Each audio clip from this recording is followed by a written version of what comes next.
ठाण्यात दारू विक्रेत्यांवर छापे, 23,55,000चा मुद्देमाल जप्त। राज्य उत्पादन शुल्क विभागाने ठाणे जिल्ह्यात सामूहिक छापासत्र राबवण्यात आल्याची माहिती कोकण विभागीय उपायुक्त प्रदीप पवार यांनी बुधवारी दिली आहे। या छापासत्रात 31 गुन्हे दाखल झाले असून गावठी दारूच्या निर्मितीसाठी लागणाऱ्या 59,000 लिटर रसायनासह 23,55,000चा मुद्देमाल जप्त केला आहे।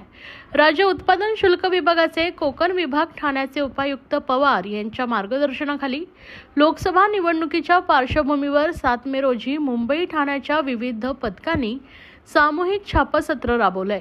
उपायुक्त पवार आणि ठाण्याचे अधीक्षक डॉक्टर निलेश सांगडे यांनीही या छाप्यात प्रत्यक्ष सहभाग घेतला होता। पवार यांच्यासह ठाणे भरारी पथकाबरोबरच मुंबई उपनगरांच्या अधिकाऱ्यांनी दिवागाव, खाडीभाग, खेसर, खर्डी आणि आलिमघर या ठिकाणी मद्य निर्मितीच्या अड्ड्यांवर कारवाई केली आहे।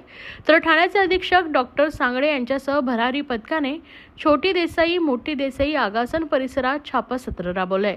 उपअधीक्षक एस.टी. माळवे यांच्यासह ठाणे आणि मुंबईच्या पथकाने सळलांबे, अंजूर आणि वाशाळ भागात कारवाई केली आहे। तर मुंबई शहर उपअधीक्षक सुधीर पोकळे यांच्या पथकाने मुंबई आणि ठाण्याच्या 7 पथकांसह अंबरनाथमधील वासरगाव, हाजी मलंग, कुशिवली, मानेरा गाव, द्वारलीपाडा आणि कुंभारनीमध्येही कारवाई केली।